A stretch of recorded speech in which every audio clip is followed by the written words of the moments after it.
Guys, sorry for the quick interruption. I had to change some things around and get ready for this next section.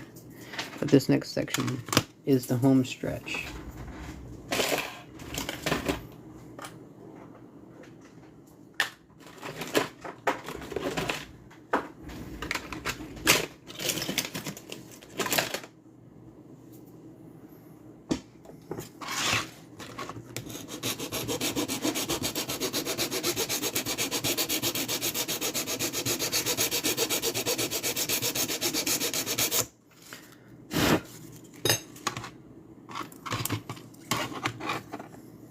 Everybody's piling in.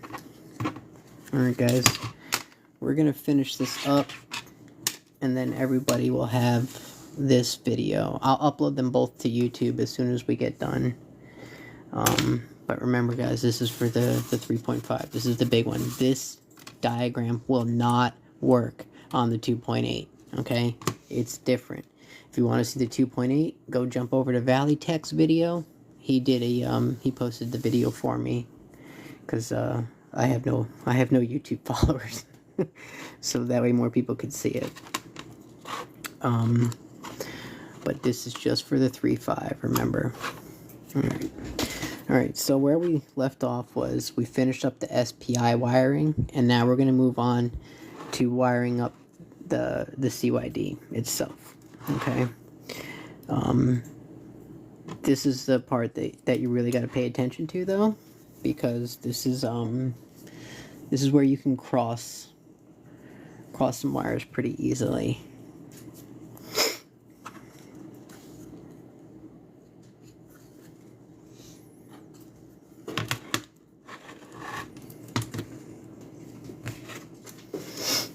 I am gonna make a quick change to my harness here, just so you guys can follow along a little bit easier. Is that the same color? I can't tell if that's the same color or not. Is that the same color? Oh well, it's the same color to me.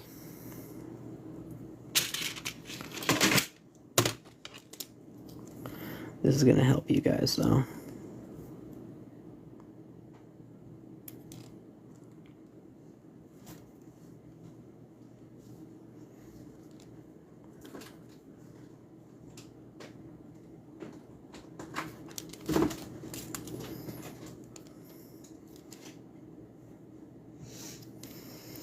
Alright, the 3.5, all these connections are easy except for one. You've got one hard connection to make, but I'll walk you through it step by step. Alright, the connections on the CYD we need to make. We're going to remove UART for right now. We're not even going to worry about that. Okay. We've already got the SPI harness hooked up. We still need the fourth wire. The fourth wire from this harness actually goes to the CC11. So that white wire here from the sub-gigahertz radio is actually going to go on that harness as well. So we can go ahead and throw this over here next to the yellow wire, and we can add that wire to it, but it's separate, so we'll keep it isolated. Alright, this blue or purple wire is going to match with this blue purple wire here. That takes care of all those. Alright, now the hard ones. 3 wires have to go to the LED, and 1 wire has to go directly to the ESP32. Okay, so SS from the RFID goes to, is this long enough? Yep. And the 2 wires from the NRF, one of those goes to this ESP, and one of these goes down to the LED, and the last wire from the CC11 goes down to the LED. I know SS is last here on the LED, but these 2 wires are the same color. I always confuse them, so I gotta look that up. But One goes to the first one goes to the second one. I think the NRF goes first though, but I'll double check it in the diagram real quick. And then this wire from the NRF goes to the 4th pin up. 1, 2, 3, 4. 4th pin up on the ESP itself. And that's it. Alright, so it's not that bad. We're not making any connections to the SD card because soldering to the SD card screws up the SD card. And then we'll hook up UART last. UART goes to the GPS and the 5-volt booster output. Alright, final stretch. Let's crack on. We need to add the white wire first to complete the harness.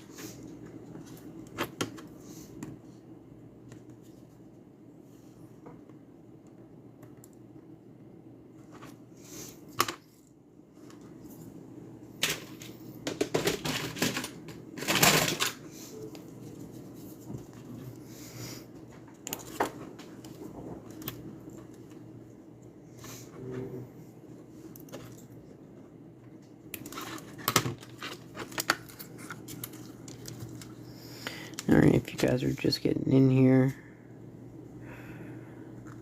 this is the ever popular Halehound CYD project that I helped develop, and a lot of you guys that are doing this, and I get it, the README is a little difficult to understand. A lot of people learn visually, so I've been making these videos slowly over time for every model, and this model is the 3.5R. This walkthrough will not work on the 2.8, so please don't use this walkthrough to wire up your 2.8. I mean, a lot of it still applies, like all the power boards are the same and these first 5 connections are the same, but the connections back to the CYD are different, so please be careful. I don't want anybody to smoke a CYD. It seemed like they got a whole lot more expensive when we kicked this firmware out. These things used to be so cheap.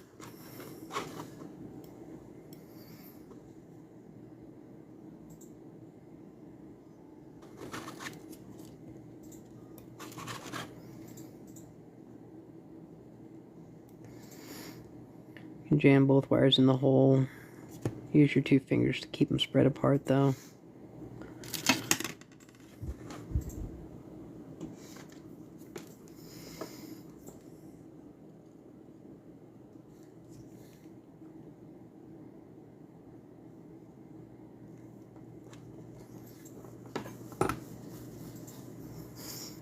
Okay, this is all you're doing to connector 2. This one's done now. Alright, we need to give a home to the blue wire, or the purple wire, whatever the hell color this wire is. I like to put this just right in front of the white wire. I like to move it up to the front of the board. You can use as much or as little of this board as you want. Obviously, the more you spread it out, the easier it's going to be for you. But it's not like anything else goes on here, so feel free to use it up.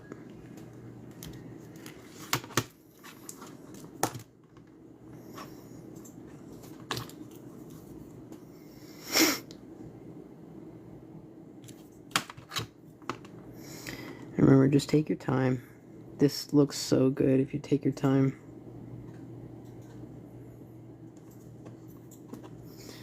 And if you've never soldered anything before, or you've been curious about projects like this, this is the project to try. I have so much information about it. You guys can buy complete build kits from my website. You guys can buy pre-made cases.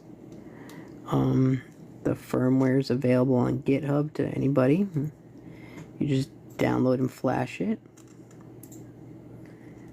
So if you've been, say you want a Flipper Zero, but you don't want to pay $300, this is better than the Flipper Zero, I promise you. It does everything the Flipper does plus some. Especially if you add the PN532. Alright, so our first wire. Remember, I like to stand it up on its side and get a length.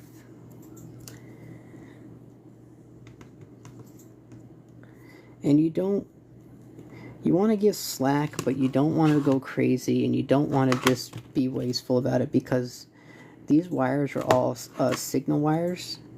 The shorter they are, the cleaner and better the signal is, the better it's going to work, the less degraded your signal is going to be. If you want to add some more filter caps on the end of your radios, if you're getting some noise, you can do that. You can add little 2.2s on the radios. It'll help clean some of that static out of that signal noise.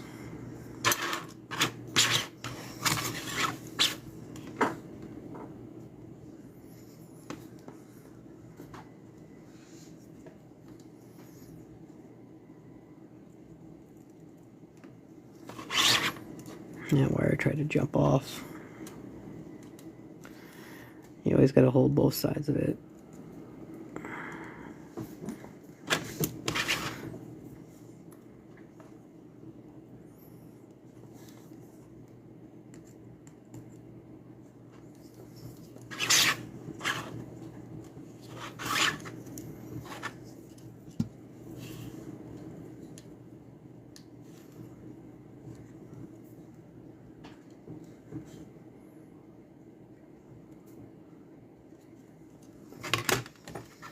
Okay, this takes care of our lower connector. This is IO35. This goes right here. Okay. And if you know exactly what build you're building, and you pick up one of my kits from my Dougie store Shopify for this, and say you're doing a 3.5, put in the comments 3.5. I'll throw you in, little connectors and stuff to make it easier. The 2.8, you don't need these, so you're doing a lot of soldering to the board itself. Okay, so now you're getting into soldering directly to the board from here on out. You're done with connectors. I suppose if you had a kit like this, you could do connectors, but you're talking about pre-made wire lengths, and it would just make a lot of noise. So I tried that on the previous version. I tried that on this version here. I made like little connectors and stuff for these e-bytes, and I just overcomplicated it. I tend to do that. I overcomplicate everything I do. So keep it simple. Okay. SS. So moving forward, we want to plug all this stuff in because we want our lengths to be right. I'm going to go ahead and put the mid-board and cover on it too to protect it.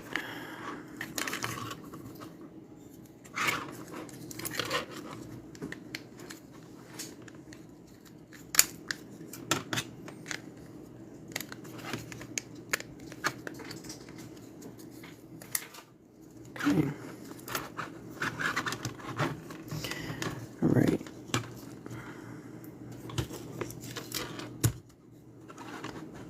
All right. Let me see what we're doing here.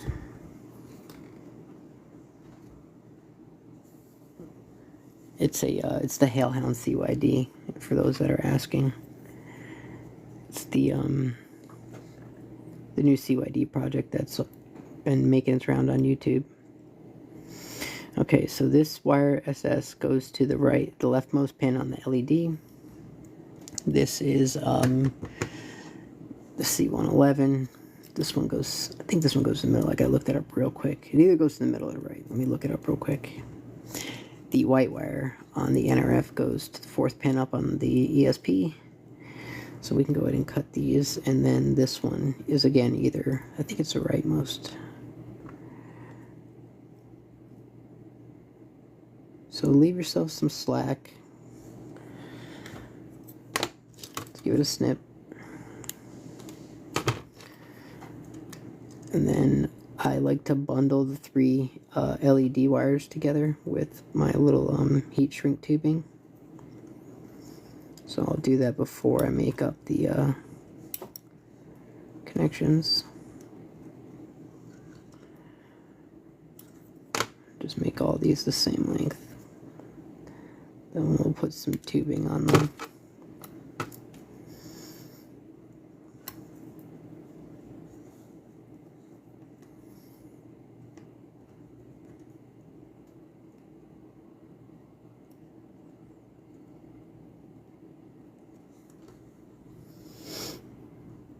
Yeah, it is tedious work, but I promise you it's cathartic. I really enjoy this. And the LED and the white one's the last one, so that'll work out.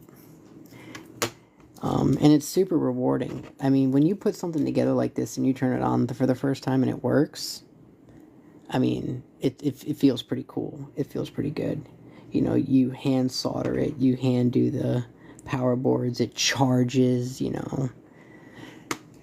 And then, you know, they end up looking like this. And they're really cool looking.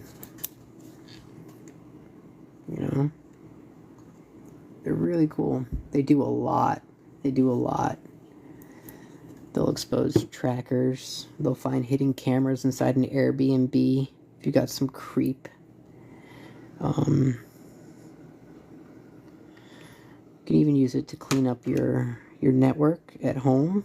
If you got everything on one channel, this will tell you, hey, channel 6 is full. Spread out some connections. You can go into your router and then modify what's connected to what channel. You got some neighbor with a really loud Bluetooth speaker. This might help that situation too.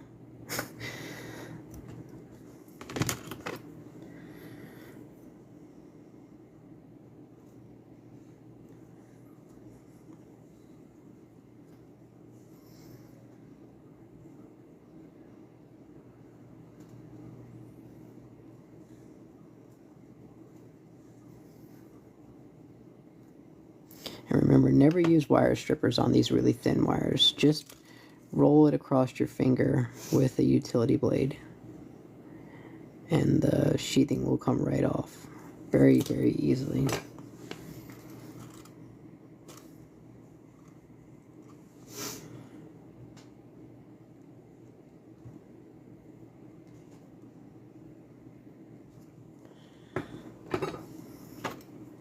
Okay.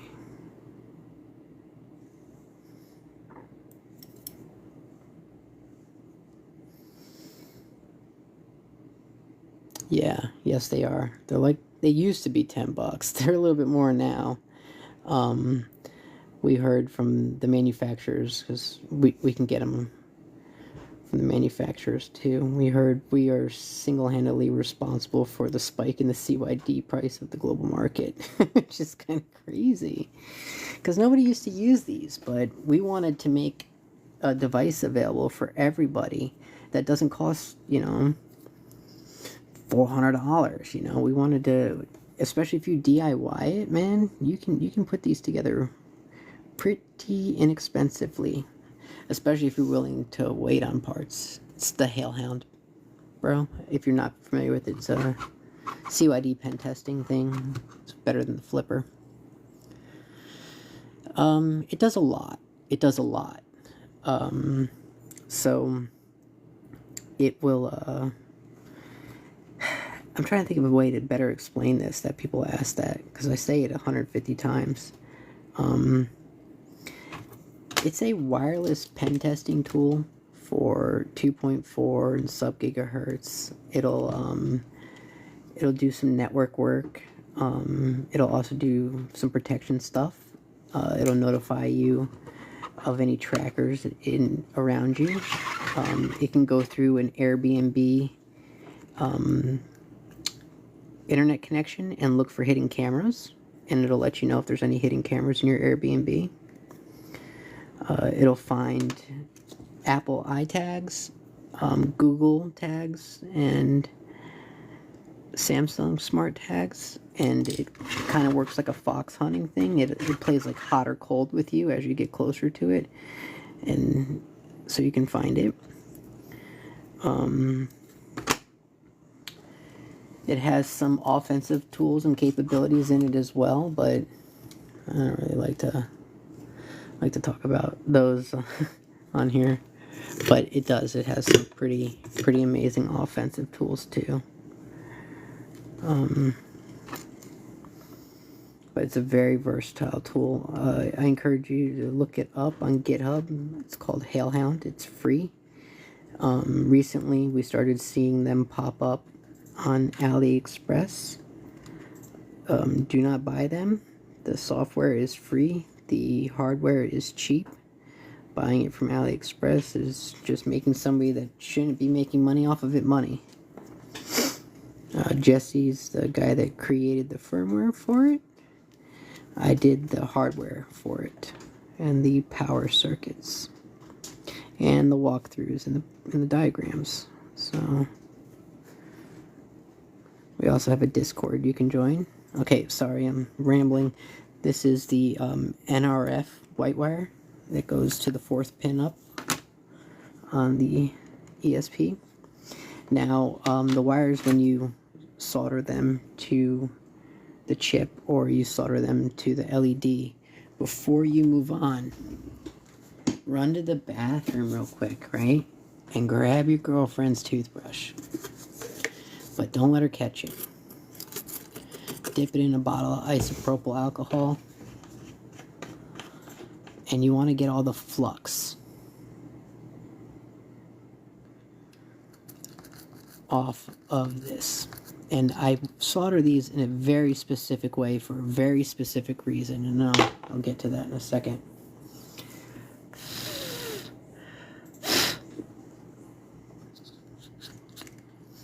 Once this dries,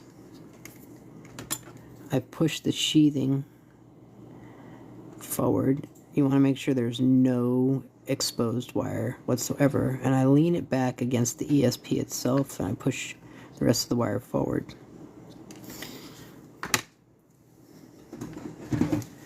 I take a hot glue gun, shift this over a little bit, and I just put a dot of hot glue around it. Not much, just a little bit. And what this does is this anchors the outside of the wire to the side of the ESP and to the board itself. Now, if you have to remove it, you totally can. Wait for it to completely dry and just start picking at a side, and it'll roll itself right up off of it. It'll come right off. Alright, so now we've got the last 3 wires. We're down to 3 wires left, guys. Alright, we've got SS from the RFID. That is the closest pin. So we can do that one next. I'm going to slide this heat shrink all the way down to the bottom. I'm going to put one more on it so when I'm done I can slide it back up.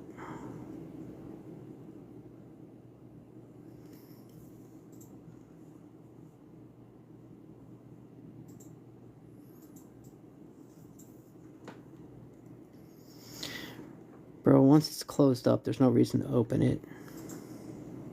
Yeah, I'm sure you have 20 years in the field, but this is how I do it.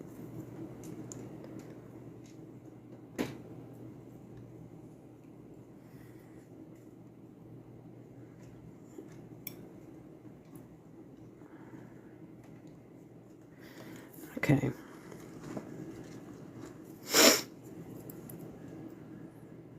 These wires I lay down against the back of the board.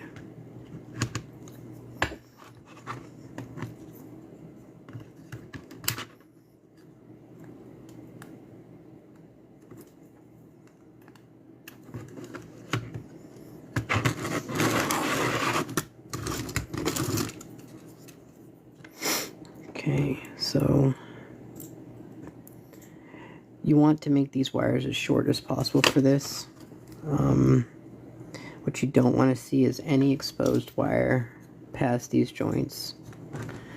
And that's something I see a lot on you guys. When you guys show me your builds, you overstrip these wires. So after you sweat these, the sheathing kind of rolls back, it swells back, it kind of like retreats from the edge of the wire. It's running from the heat. So go back and clip them, okay? And if you keep your finger over top of the snips too, you'll catch the little piece. It won't go flying into your circuit boards.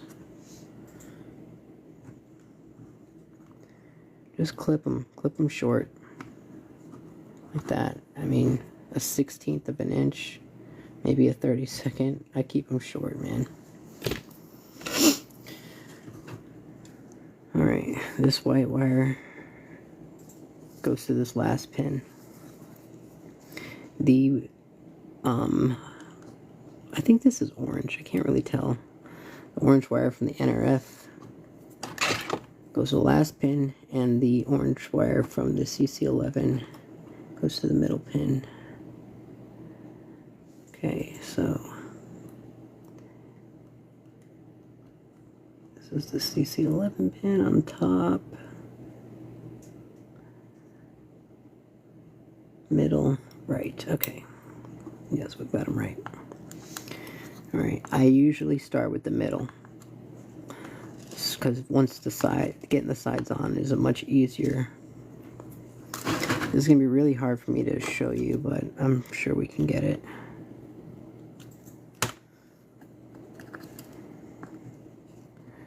So come up right to it.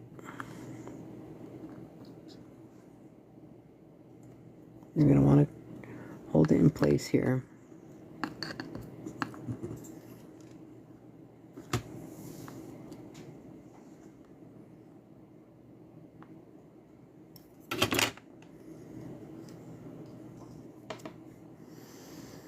This is when you can hit your case with your soldering iron at the very end, on the very last couple steps.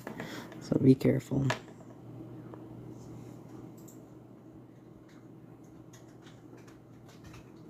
And CYDs have notoriously weak pads. So you're really trying to just gently, there we go. Once you see it bubble up like that, it's good. But you want to be careful with that. Super, super, super careful. Don't hit it with heat and leave it on it. Tap it, get away. Tap it, get away. Tap it, get away. Yes, ceramic tweezers are the best. I've got the black ones too, the ESD tweezers, but they're not stiff enough for me. You know, I like how rigid these ceramic tweezers are.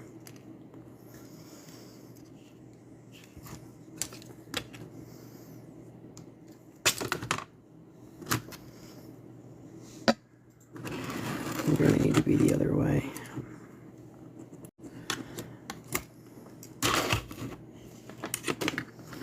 It's so awkward trying to solder on video. Need to have it so you guys can see it and so I can see it.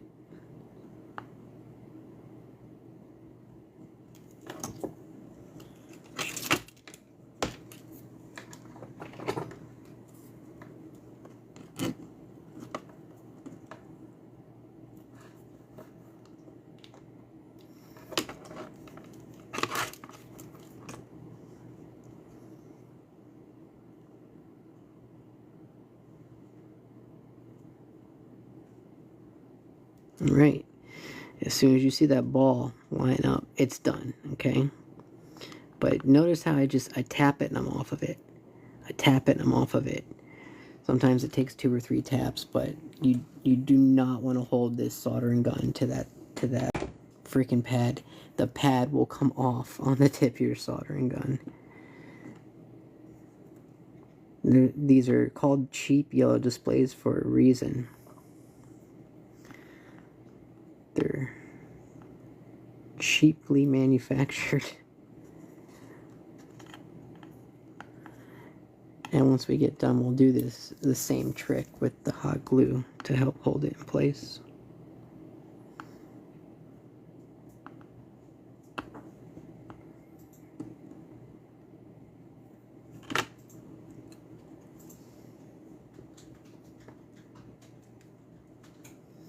Professional tools require a professional budget, and I am not a professional, I'm a hobbyist.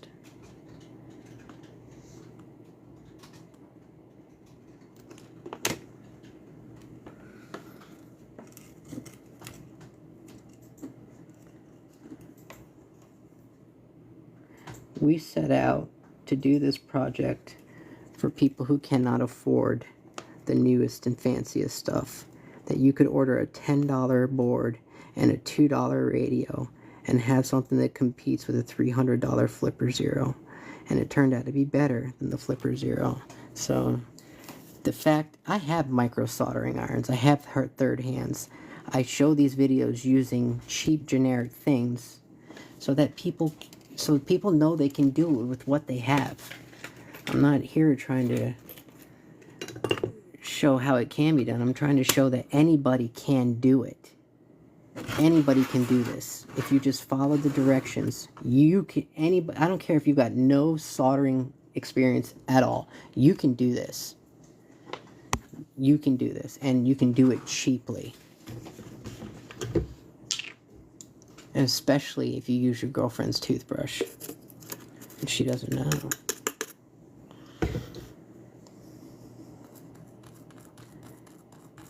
Clean it from all the flux. And this will also tell you if your joints are bad. If you didn't actually get a good connection, that wire just goes right off of it. And then, when you're done, go put her toothbrush back before she finds out. It might smell a little bit like alcohol, but she won't know, I promise. And in fact, you just cleaned it for her.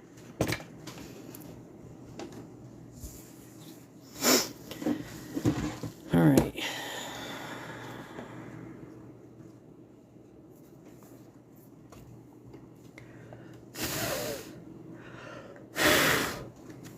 Alright, same rules apply here.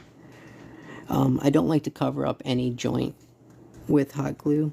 I cover up the wires behind it because, say for whatever reason something's wrong, a radio doesn't work, I want to be able to put my oscilloscope probes to the exposed pins. Even a basic meter will work, you know, a basic Harbor Freight electrical meter will work fine for that.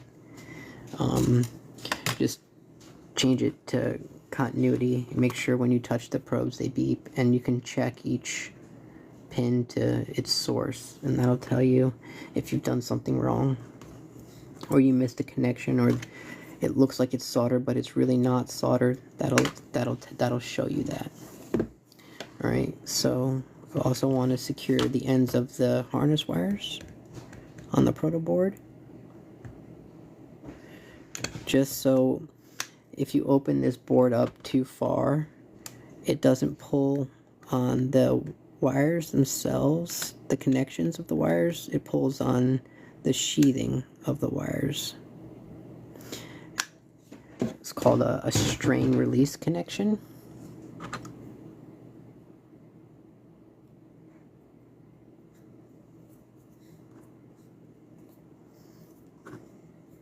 So now, when you open this up, any tugging tugs on the hot glue joint and the sheathing of the wire, not the solder joint and connection of the wire.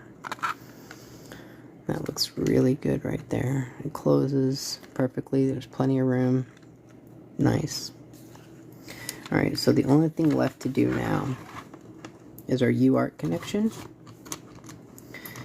GPS and power.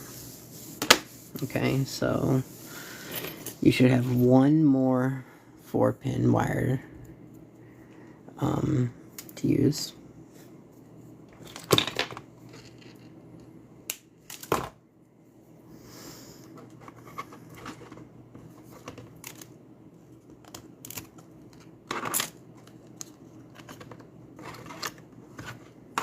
And that goes right here.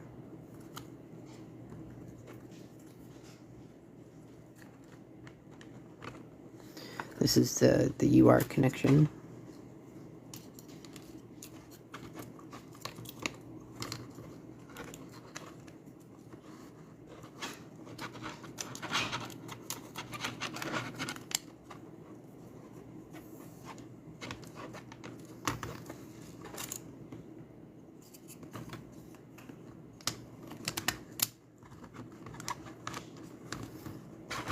Right.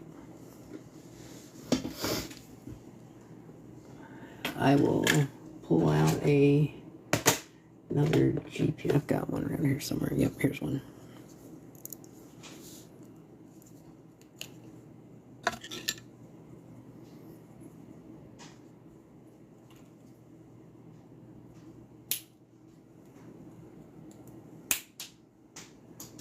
Alright.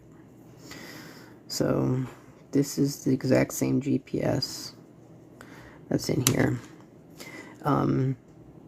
I put these stickers side down so that I can access the antenna connector, the little IPEX connector.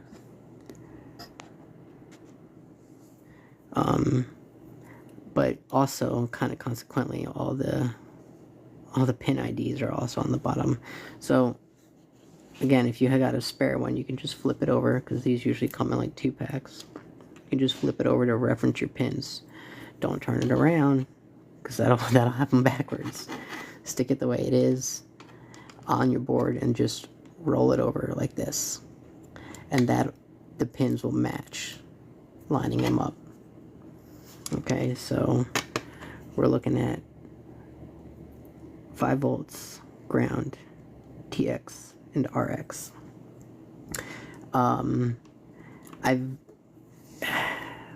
I know a lot of projects swap TX and RX, but when Jesse wrote the firmware for this project, it's the first firmware he's ever wrote, and he did the TX and RX swap in the firmware, so you actually don't have to cross over the cables. You hook TX to TX, you hook RX to RX, so do not do the crossover. Hook them up exactly how they're ID'd on the board, and how they're ID'd on the board is 5 volts, ground, TX, and RX. The exact same layout as the GPS connector. So that means these wires leaving this connector also hook up in the exact same order. Okay?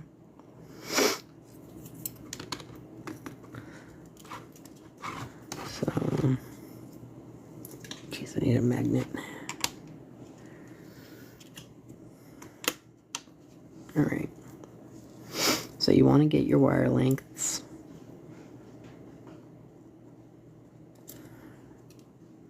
This one can be kind of a pain in the butt too, because it's one of your longest connections from that side of the board.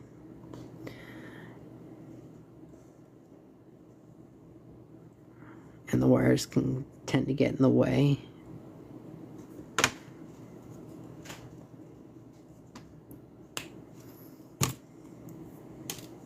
Alright.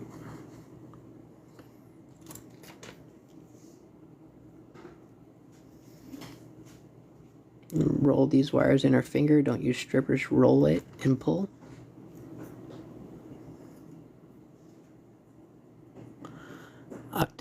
Octo, this is Hailhound, bro. You need to look it up on GitHub. It's a firmware for the CYD. It's based on Cypher's DIV. The DIV, when it came out, didn't work, right? The sub-gigahertz never worked, and an update never came out, so Jesse worked on the firmware to patch the DIV. And I was working on a CYD for Bruce builds, and we kind of decided to see if we could get it to work on a CYD, and it did. So that's how it all started, which is pretty cool. And it's getting pretty popular, so I'm making these videos to show people how to wire them up themselves. You can do all this yourself. I post the parts list online. The firmware is free. You guys can put this together. You follow my videos, put it all together yourself, and you can beat up on your friend's Flipper Zero with this, because it's definitely better than this. It's definitely better than this Flipper. And it's something you can build. You can build it cheap.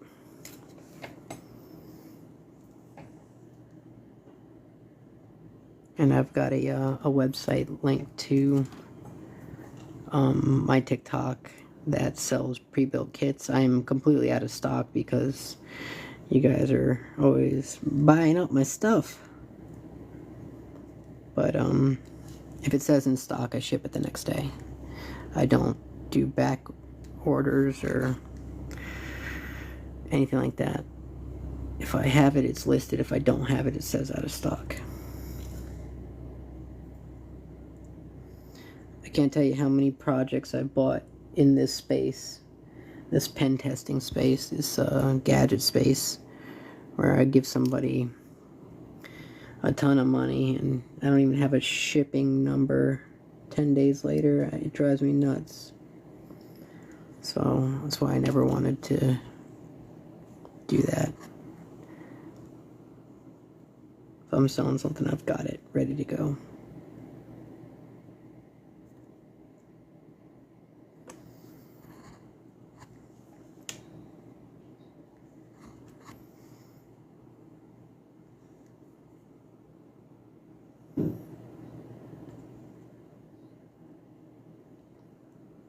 Okay, that's our GPS connection. Alright, we have 2 wires left to do. And they're the jumper wires from the boost module. They're going to go right to the GPS as well, because we're going to backfeed our UART port with 5 volts.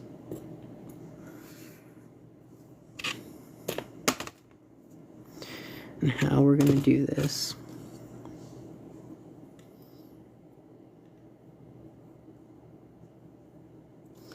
We're going to come off this, can you guys see that? Yeah, we're going to come off this port right here. This is our 5 volt boost module. And we're just going to tie it to our GPS board.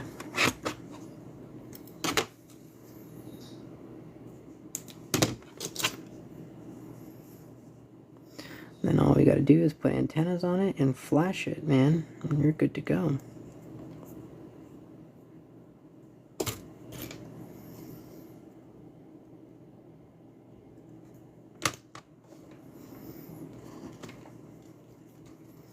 But please, if you see the firmware for sale anywhere, don't purchase it. It's free on Jesse's GitHub.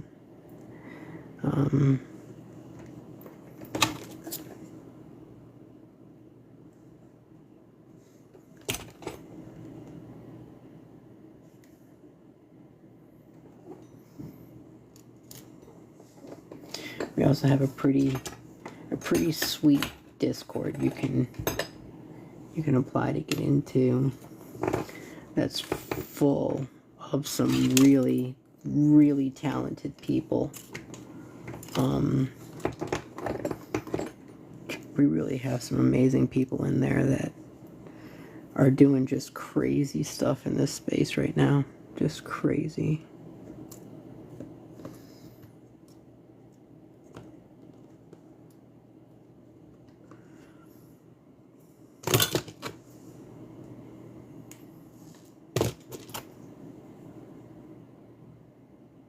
Yeah, Octo. I feel you, man.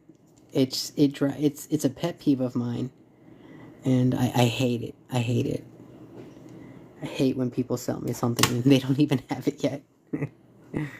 Pottery tools. That's really cool. Man, that's another thing that I think would be really fun to learn. Really cathartic. But I keep seeing the guy on TikTok that purposely stacks them up for stuff to fall over.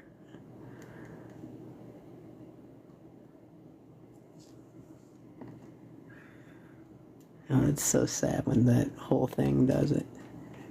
Do you have these wires measured out? No, I kind of like bend them in place, and then I pull them out and I cut them.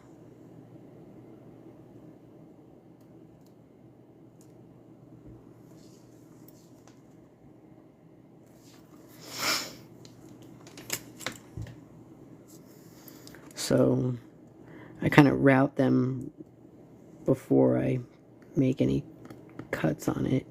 I usually run them a tad long, but when I go back and see, that's exactly what I wanted it to do. I wanted to make that little S around this resistor, this capacitor.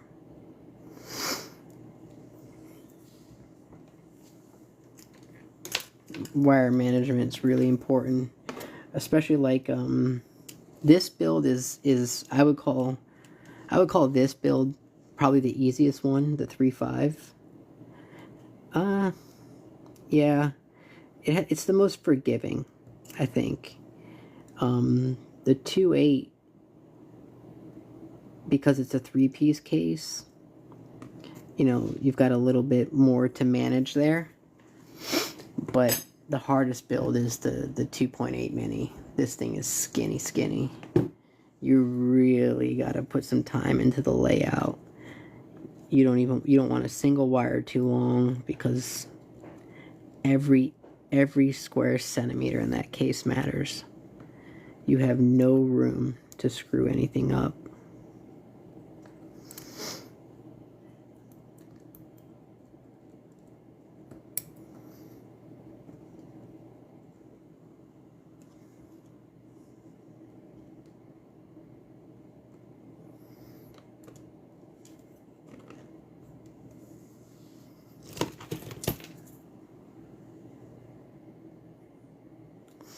This is the best solder I've ever used. I get this on Amazon. It comes in like a little 5-pack.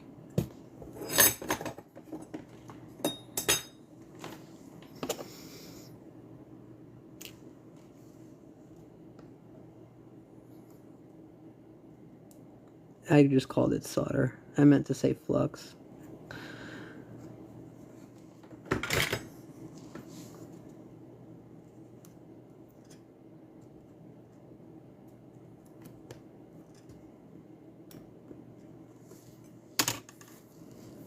Okay. Alright, that's it except for the GPS antenna. I need to do a little bit of filing on that GPS antenna, but what we can do is hook up the GPS antenna. I don't know if I have this CYD flashed or not yet, but I can't power it on unless all the radios have antennas on them.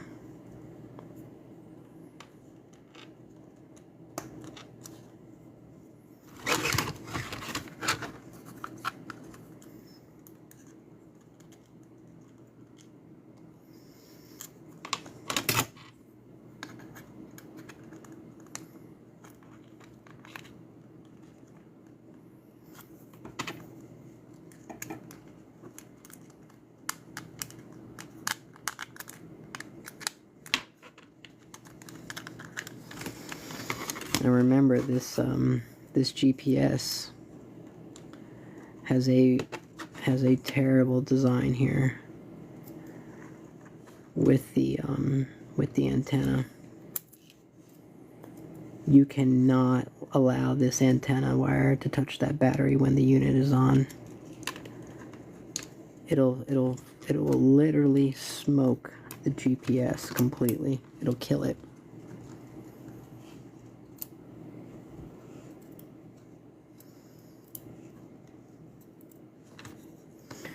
So once this is in place, you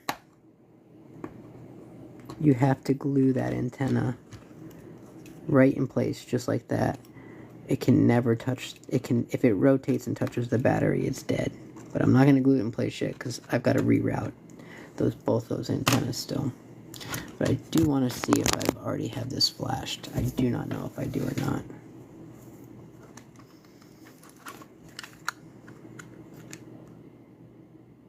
Yep, nope. It's not flashed. Okay. Oh, wait. Plug it in, dumbass. Yeah, not flashed. This is the factory firmware. That sucks. Okay, well, at least you know it works. It takes 5 or 6 minutes to flash, but I guess we can flash it real quick. Let me pull it up here. You guys want to see it working.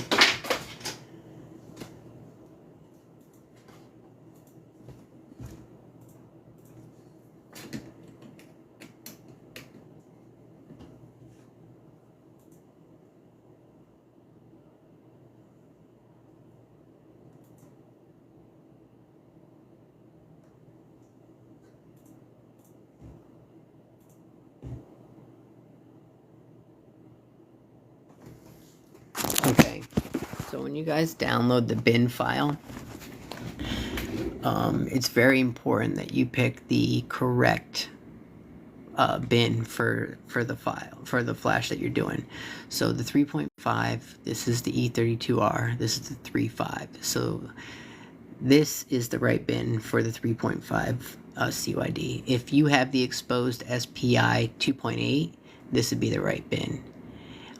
Do not click full, click bin. If this is the 2 USB, and so this is the one you want for the 3.5. These addresses must be exactly this: 1,000, 8,000, E000, and 10,000. Regardless of what you have here, this is all the same. And then you're just gonna flash it. If you're updating, make sure you click the erase button, and say you flash this and it doesn't work, do it all over again the same way you just did it, but click erase, the check mark for erase first. This does take a minute to flash, but while it's flashing, we can go over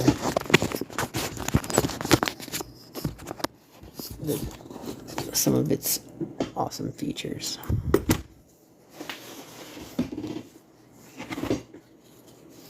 Okay, so when it powers up, man, that's a little tight. When it powers up, this is the main menu. Okay.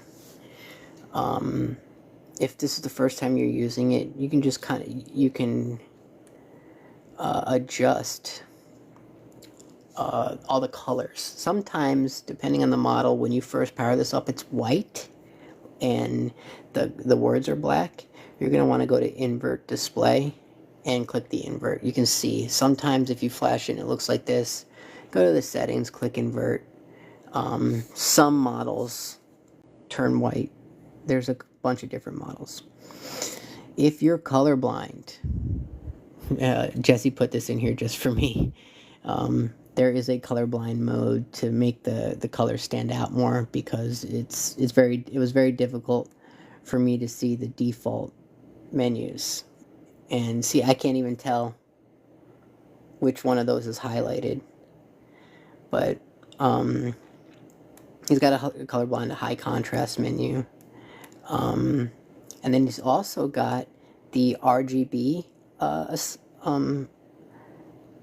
here. So some RGBs identify the colors by, so this is blue, green, red. This is set up for a blue, green, red assignment.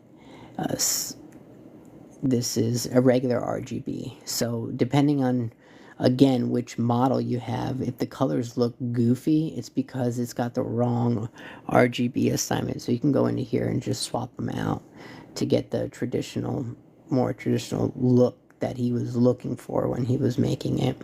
It's got a screen timeout, brightness settings. So if you're making videos on it, you can really darken it, and it makes the contrast much better for making videos. Rotation, there is a hat available for this. It does give you access to the NRF or the CC11, but it does not give you access to the RFID. The battery percentage does need a little tweaking in the board. You have to add a wire. I'll do a separate video on that. Right now, it just always says 100 or 90. I haven't done it on this one yet. Say you use the e-byte modules. Some people want to use these high-dollar e-byte modules. This is a CC11. This is the Nerf. If you're using the e-byte, this is actually a 10-pin setup. versus the 8-pin that we just did. 2 extra pins actually go to these 2 pins right here. It's a TX and RX. If you're using an e-byte, you have to go into this menu and turn on the CC11 module. You have to change it to the e-byte.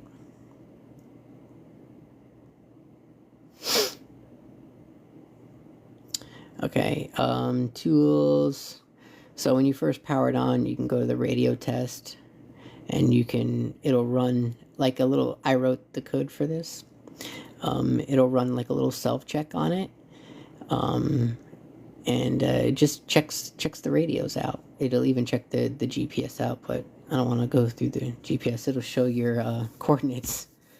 You can put on the SD card the new firmwares as they're released, and update the firmware from the menu.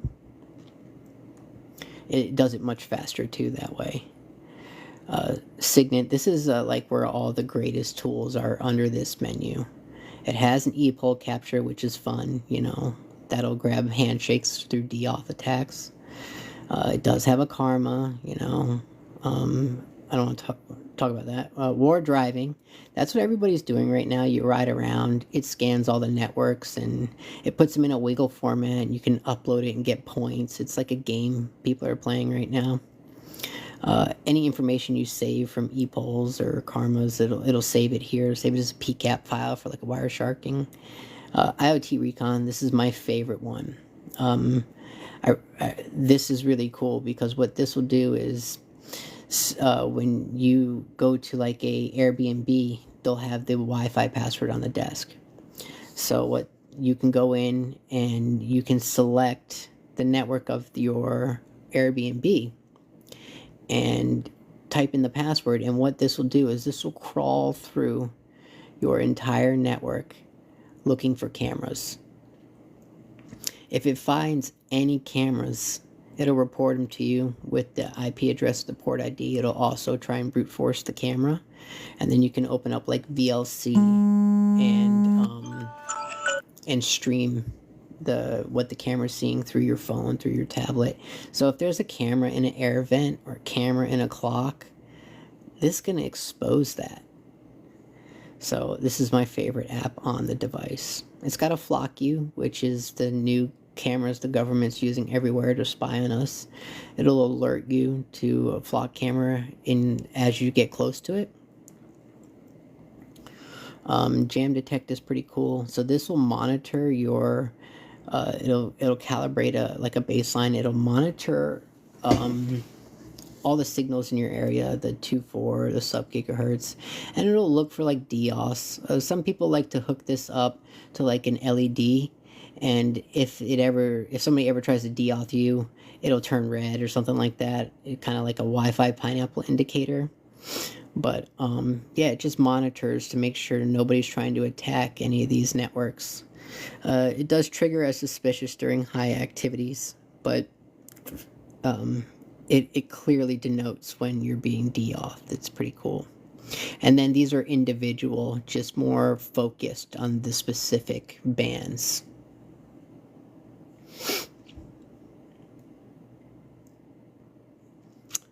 What else can we safely talk about? RFID. I use this for work. I think I have a blank RFID. Oh no, I don't have RFID in this one. Never mind. This one doesn't have RFID in it. But you can scan, read, clone, and emulate. So you can scan an RFID card you get handed to for work or whatever, store it inside of it, assign an ID to it, call it up and emulate it so you don't need the card anymore. My other one, I use that constantly for it. Sub-gigahertz. This has a lot. This does all of your sub-gigahertz things. I'm trying to be real safe about what I say, but this will, you can see how busy this is. This picks up a lot of smart devices, home smart things, but you can like really zero in on them and shut them down or get further information out of them. This will open the charging port on your Tesla because you own a Tesla and it's yours. The replay tech is pretty cool. So what you can do is, I have a really powerful chip in this one, so it's picking up things from around my house right now. But what I can do is tune it specifically to like my keychain for my car. I can record the lock or unlock button and then save it and then replay it. It works great on aftermarket car alarms. It does not work so good on factory car alarms. We still got some tweaking to do for it. The codes on factory remotes roll constantly, so it makes it a little bit more difficult than just copying and replaying. 2.4 has all the standard 2.4 things you're used to seeing. Different types of jellies and, you know, peanut butter and jams. It does have sniffers and analyzers. You can really this is kind of like a heat map for the channels, and you can really pay attention. It looks like 7's doing a lot of work constantly here. So what I could do is go into my network and move some stuff off channel. Looks like maybe a little bit of channel 7 and channel 8 in there is constantly busy. This is, you can get a little, this is a little bit more specific, a little bit more blown up, but same. Bluetooth, this has got a lot of really useful tools in it, again, with signal interruptions, spoofing. So this can display, like, it'll spam people's phones with, like, hey, you're trying to connect these headphones. This would just tell you about all the Bluetooth devices in your area, and you can kind of get in between them, if you will. And this one is this one's pretty neat. So this deals with a gosh, I don't even know if I can say all these things. This deals with like an exploit in Bluetooth, and if it has the exploit, you can target the device itself, and it will connect to it, and anything that goes through the device, it will it'll save it as loot. But yeah, it's trying its hardest right now to connect to my phone. It's not even gonna let me out. Yeah, I don't want it to connect to my phone right now. It's why we're on live. Let's see here. Whisper Pair. Whisper Pair is a new exploit that just came out. This attacks the Google Fast Pair vulnerability. Oh, Robert, that's awesome, man. I'm going to be posting all these videos, so you can follow along, and you can just I walk you through the whole thing, man. Whisper Pair is a Google Fast Pair exploit that was recently discovered. So it allows you to get, of course, in between that. If some of these, yeah, technically, I guess you could. I can't even say it. Sorry. Lunatic Fringe. If you're old enough, you understand what that means. It's an old song about a stalker. But a lot of phones today will detect AirTags, but you have to be around them X amount of times within X amount of time, and it has to, I don't know what the stipulations are, but this doesn't, you don't have to wait for that. So you can just immediately scan. If you use the top one, it scans for all. It'll scan for Samsung, Google, Apple. If there is a tile, yeah, I forgot it. I've got a tile tracker. And what this will do is it'll display it. If it has a battery, it'll give you a battery, like health-wise, percentage-wise of charge. And you can this constantly updates. So you can literally play hot and cold with the DBMs and walk around until you're right on top of it. This is a FPV drone antenna. It's like a little dipole or something, but Bro, that's why I did this with this soldering gun. This is a cheap, normal tipped soldering gun, man. I didn't use my micro gun. I use regular tools. I don't use third hands. I do use a signal magnet with an alligator clip in it. I do that intentionally to prove that anybody can build this. Anybody can build this.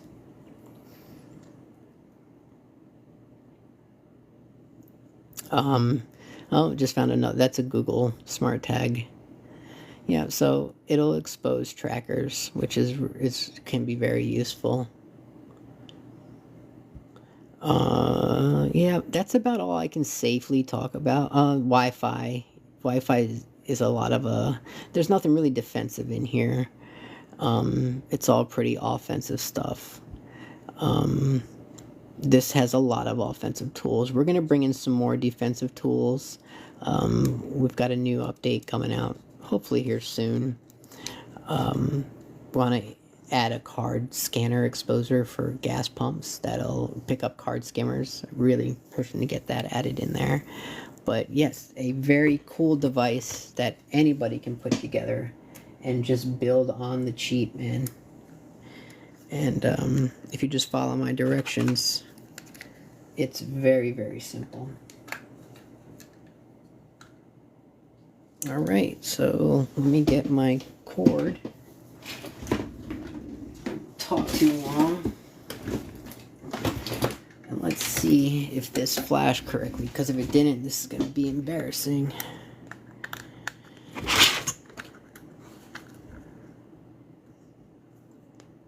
Touch there. Okay, so when it starts up for the first time, it wants you to touch into the corner. And what it's going to do is it's going to record your specific screen calibration.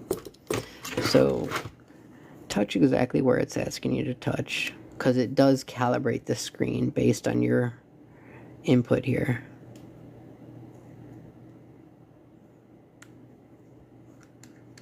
Usually, okay, yeah, wow, look at that, great. Awesome, looks great. The resolution on the 3.5 is just, gosh, it looks so great compared to the 2.8. My camera is a piece of junk, but it looks so great. Anyways, yep, I can't open any of the menus. I don't have antennas hooked up properly, so we don't want, if you open up the menu, it'll turn on the radio, it could damage the radio, so never ever go into a menu without antennas on it. But anyways, yeah, that's the 3.5 walkthrough. I really love that you guys came out here and suffered along with me and followed it all along. I'm going to post this video on my YouTube channel so anybody can reference it and build their own. The stubby is a tri-band sub-gigahertz antenna. It's an SRH 805. It does 144, 430, and 1200, but it's a great all-around antenna. Everybody loves these. Everybody loves these. And then I usually, on my devices, I built this for somebody, but on my devices, I run the Boltons, which is it's a higher-end antenna. They're kind of retarded expensive, but this is the GPS antenna, and this is a 2.4. But man, they're definitely pretty antennas, but they're ridiculous. Yeah, it's just Dougie Tech, I think. Let me pull it up on my computer. I don't use YouTube often.